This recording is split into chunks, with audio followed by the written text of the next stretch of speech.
जय हिंद सभी को। वीडियो को आप लोग पूरा देखिएगा क्योंकि इसमें बहुत ही अच्छे लेवल के क्वेश्चन और बहुत ही हाई लेवल के नए क्वेश्चन है, मतलब बहुत ही डिफिकल्ट क्वेश्चन आपको इस वीडियो में मिलेगा। तो वीडियो पूरा देखना। और ये आपसे 2025 में कल एग्जाम है जिनका 20 सर्टिफिकेट का या फिर आगे डेट को है, आपसे पूछ सकते हैं क्योंकि ये 2025 का ही पूछा गया क्वेश्चन है स्पेशल सब्जेक्ट का। बहुत ही मतलब कुछ क्वेश्चन बहुत हाई लेवल के, बाकी सारे तो पढ़ाए गए ही हैं, लेकिन कुछ क्वेश्चन बहुत हाई लेवल के। तो वीडियो पूरा देखना और अपने सारे फ्रेंड्स को शेयर कर देंगे ताकि वो लोग भी पढ़ लेंगे। बाकी शाम में 7 बजे लाइव क्लास कोई भी मिस नहीं करेगा। एग्जाम देने के बाद भी 7 बजे रेगुलर क्लास करना ताकि आपको सी सर्टिफिकेट में फिर से ये दिक्कत ना हो। व्हाट्सएप ग्रुप का लिंक डिस्क्रिप्शन में, वहाँ से सब लोग ग्रुप ज्वाइन कर लेंगे और चैनल सब लोग सब्सक्राइब कर लेंगे क्योंकि एनसीसी की सारी बेस्ट जानकारी आपको इस चैनल पर दी जाती है। चलिए शुरू करते question answer. First topic armed forces 10 number का क्वेश्चन नंबर 121। किस पूर्वोत्तर राज्य में पूर्वी वायु कमान स्थित है? तो मेघालय में है। ऑप्शन सी। इंग्लिश वाले भी पढ़ेंगे, हिंदी वाले भी पढ़ेंगे। नेक्स्ट, UYSM का फुल फॉर्म यानी पूरा नाम, तो उत्तम युद्ध सेवा पदक होता है, उत्तम युद्ध सेवा मेडल। ऑप्शन बी होगा। नेक्स्ट, भारतीय रक्षा बलों के सर्वोच्च कमांडर कौन होते हैं? तो राष्ट्रपति यानी प्रेसिडेंट। Option D. पूरी वीडियो देखना, अच्छे से याद कर लेना। 24, कितना बड़ा क्वेश्चन है। केंद्रीय सशस्त्र पुलिस बल CAPF में अधिकारियों की भर्ती निम्नलिखित में से किसके माध्यम से की जाती है? तो केंद्रीय सशस्त्र पुलिस बल सहायक यानी परीक्षा कमांडेंट के द्वारा। ऑप्शन डी होगा। नेक्स्ट, NIA का पूर्ण रूप यानी फुल फॉर्म, तो राष्ट्रीय जांच एजेंसी यानी ऑप्शन बी होगा नेशनल इन्वेस्टिगेशन एजेंसी होता है। Option B. आप पूरा स्पेलिंग याद रखेंगे, ठीक है, यहां से लेके यहां तक। नेक्स्ट क्वेश्चन टॉपिक है मैप रीडिंग। 30 नंबर का क्वेश्चन आपसे पूछेगा 20 सर्टिफिकेट में। 126 नंबर, हवा की मदद से बनने एवं बिगड़ने वाले रेत के टीलों को क्या कहते हैं? ये तो ड्यून का डेफिनेशन है। Option C. नेक्स्ट, ज्वालामुखी द्वारा बनाए गए शंकु के आकार के गड्ढों को क्या कहते हैं? यानी कोन शेप्ड क्रेटर्स वोल्केनोज को क्रेटर कहते हैं। ऑप्शन बी होगा। ये नए क्वेश्चन है, मतलब पता नहीं कहाँ से क्वेश्चन पूछे। वीडियो पूरा देखना, अच्छे से याद करना। 128, पूर्व दिशा और पश्चिम दिशा में कितने डिग्री का अंतर होता है? 180 डिग्री का। Option C. 1 किलोमीटर में कितने गज होते हैं? तो 1 किलोमीटर में 1093.6 अप्रॉक्स होता है, ठीक है। तो 1094 हो जाएगा, 1094। ऑप्शन बी, इतना गज होगा 1 किलोमीटर में। नेक्स्ट, स्थलाकृतिक मानचित्र पर समोच्च रेखाएं ऊंचाई का प्रतिनिधित्व कैसे करती है? इसमें थोड़ा डाउट है, लेकिन आप लोग अभी आंसर याद रखेंगे ऑप्शन सी, ठीक है। एग्जाम में आया तो यही लिखना कि लाइनों के बीच की दूरी से ऊंचाई का पता लगाते हैं, ठीक है। Option C. नेक्स्ट, 131, निम्नलिखित में से कौन एक स्थलाकृतिक मानचित्र पर एक समोच्च अंतराल का वर्णन करता है? तो आसन समोच्च लाइनों के बीच ऊर्ध्वाधर दूरी यानी the vertical distance between adjacent contour lines. Option C होगा। नेक्स्ट, 32, एक नक्शा जो राष्ट्रीय और राज्य की सीमाओं और शहरों को दर्शाता है क्या कहा जाता है? तो राजनीतिक मानचित्र कहलाता है। Option D. 133, किस प्रकार का मानचित्र किसी क्षेत्र की प्राकृतिक और मानव निर्मित विशेषताओं के बारे में विस्तृत जानकारी प्रदान करता है? तो उसको स्थलाकृतिक मानचित्र यानी टोपोग्राफिक मैप कहते हैं। Option A. 134, वर्तमान में भारतीय ग्रिड प्रणाली की बांट निम्न में से किस माप में की गई है? तो किलोमीटर में की गई है। ऑप्शन सी। 135, पृथ्वी को कुल कितने अक्षांशों में बांटा गया है? तो 180। Option B. नेक्स्ट, 136, मानचित्र पर पैमाने का प्राथमिक उद्देश्य क्या है? तो दूरी को सटीक रूप से मापने के लिए इस्तेमाल करते हैं मापक का। Option A. 137, किस प्रकार के औसर यानी बियरिंग का उपयोग आमतौर पर स्थलाकृतिक मानचित्र और सैन्य अभियानों के साथ किया जाता है? तो ग्रिड बियरिंग का। ऑप्शन सी होगा, यानी ग्रिड बियरिंग जो मैप पर मापते हैं। 138, छोटी भूभाग विशेषताएं क्या क्या हैं? तो ड्रॉ, स्पर और क्लिफ होती है। ऑप्शन है, तीनों स्पेलिंग याद रखिएगा। नेक्स्ट, 139, किस प्रकार का मानचित्र पहाड़ों, नदियों और जंगलों जैसी प्राकृतिक विशेषताओं के बारे में विस्तृत जानकारी प्रदान करता है? तो स्थलाकृतिक मानचित्र यानी topographic map.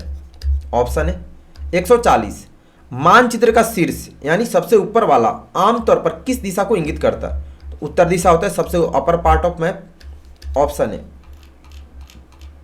Next topic field craft and battle craft, जिसको शॉर्ट में एफसी एंड बीसी बोलते हैं।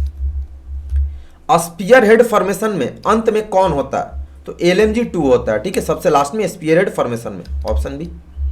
142 बैटल शोर की वजह से एक कमांडर के लिए खाली स्थान देना संभव नहीं हो सकता। तो अगर लड़ाई के दौरान बहुत ही ज्यादा शोरगुल है तो आवाज वाला संदेश, वॉइस मैसेज देना पॉसिबल नहीं होगा, ऑप्शन बी होगा। 143 चमकदार सूर्य या चंद्रमा की रोशनी में एक पर्यवेक्षक खाली स्थान द्वारा अपनी स्थिति प्रकट करेगा।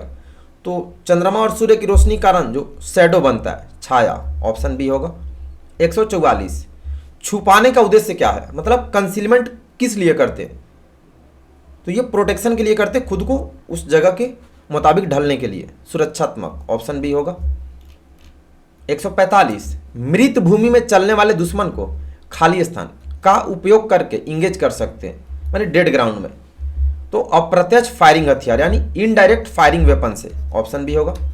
न्यू क्वेश्चन है, वीडियो पूरा देखना, अच्छे से याद करना, और 7 बजे का लाइव क्लास कोई भी मिस नहीं करना, और वीडियो अपने दोस्तों को भी शेयर कर देना। 146 पैदल सेना की मूल रणनीति क्या है? Fire and move, option B. 147 निम्नलिखित में से किसका उचित मौसम में स्तंभीय प्रभाव होता है? तो धुआं का, ऑप्शन सी। नेक्स्ट 148 गांठों और चाबुकों में एस अक्षर का क्या मतलब होता है? तो एस मतलब सिक्योर्ड यानी सुरक्षित होता है, ऑप्शन बी। 149 क्षेत्र के सामान्य स्तर से काफी ऊपर की जमीन जो अवलोकन और आग यानी यहाँ पे फायर है, अवलोकन और फायर या दोनों द्वारा इसके आसपास के क्षेत्र पर प्रभुत्व की सुविधा प्रदान करती है, उसे क्या कहा जाता है? इसमें देख रहे हैं सारे वर्ड्स को एक ही में सटा दिया, तो आपको क्वेश्चन अच्छे से पढ़ के समझना होगा, ठीक है। तो होगा ऊंची जमीन से हम लोग आसानी से निगरानी कर सकते हैं और फायर से बच सकते हैं, डाल सकते हैं, ऑप्शन सी। 150 दूरी मापने की कितनी विधियां? 6 विधि, ऑप्शन डी 6। 151 आंख से सबसे आसानी से क्या देखा जा सकता है? तो मूवमेंट यानी हरकत देख सकते, गतिविधि, ऑप्शन बी। कितनी दूरी तक शरीर भिन्न होता है, यानी डिस्टिंक्ट, मतलब पूरा शरीर अच्छे से बॉडी स्ट्रक्चर पता चलता है? तो 200 गज की दूरी तक क्लियर दिखता है, ऑप्शन ए होगा। नेक्स्ट 153 किसी भी फॉर्मेशन में सबसे आगे चलने वाला कौन होता है? स्काउट चलता है, ऑप्शन ए। 154 तेजी से, यहाँ पे आंदोलन दे दिया, ठीक है, तेजी से मूवमेंट के लिए सबसे अच्छा सेक्शन फॉर्मेशन कौन सा है? तो single file formation, option C. Next 155 section battle drill में पुनर्गठन के बाद सेक्शन CDR किसके द्वारा प्रतीक्षा करेगा? तो प्लाटून कमांडर आदेश देता है जो भी होता है सेक्शन में, क्योंकि प्लाटून कमांडर ही उसका हेड होता है, option C. Next topic introduction to infantry weapons and equipment, 14 number का पूछा। 156 .22 डिलक्स राइफल की लंबाई कितनी होती है? 43 इंच, ऑप्शन बी होगा। 57 .22 डिलक्स राइफल का वजन कितना होता है? 6.2 ऑन्स, ऑप्शन बी। 158 इंसास का पूर्ण रूप यानी फुल फॉर्म, तो इंडियन स्मॉल आर्म्स सिस्टम होता है, ऑप्शन ए है, स्पेलिंग याद रखिएगा। 59 इंसास राइफल का कैलिबर कितना है? 5.56 mm, ऑप्शन बी।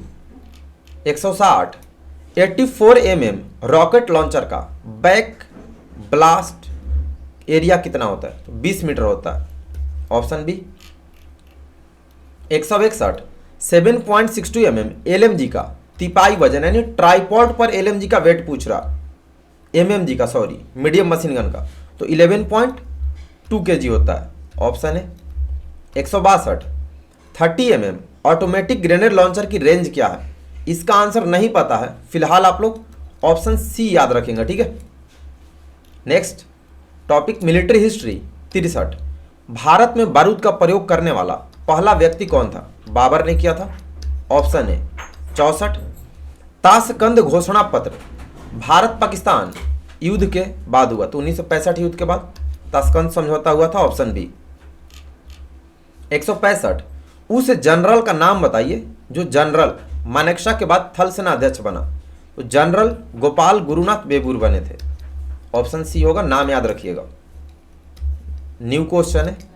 नेक्स्ट 166 वायुसेना के मार्शल अर्जुन सिंह को किस वर्ष में केन्या में उच्चायुक्त नियुक्त किया गया था? मतलब सेना में इनको हाई कमिश्नर, केन्या में हाई कमिश्नर का पोस्ट दिया गया, तो 1974 में, ऑप्शन डी। 167 16 दिसंबर 1971 को 90,000 से अधिक पाकिस्तानी सैनिकों ने किस स्थान में आत्मसमर्पण किया था? तो ढाका में किया था, ऑप्शन सी। 68 पाकिस्तान ने 1 सितंबर 1965 को भारत के चैम्ब जैरियन सेक्टर पर आक्रमण करते हुए खाली स्थान लॉन्च किया, मतलब कौन सा ऑपरेशन? तो ऑपरेशन ग्रैंड स्लैम पाकिस्तान ने किया था, ऑप्शन सी। 169 मानेकशॉ ने शुरू में अपने कैरियर को खालिस्तान के रूप में आगे बढ़ाने के बारे में सोचा था। तो डॉक्टर बनने का उनका सपना था, क्योंकि उनके पिताजी भी एक डॉक्टर थे, ऑप्शन डी। 70 परमवीर चक्र पदक 1.375 इंच और इतना सेंटीमीटर व्यास वाली एक गोलाकार किस चीज का बना होता है? तो ये कांच यानी ब्रॉन्ज का बना होता है Paramvir Chakra, PVC, option B. Next 71 major Shaitan Singh को किस युद्ध के दौरान, किस युद्ध के लिए परमवीर चक्र से सम्मानित किया गया? तो भारत चीन युद्ध, जो कि 1962 में हुआ था, ऑप्शन ए होगा Indo Chino Indian war, option A. 172 field marshal Cariappa को भारतीय सेना का कमांडर इन चीफ कब नियुक्त किया गया था? 1949 में, ऑप्शन सी।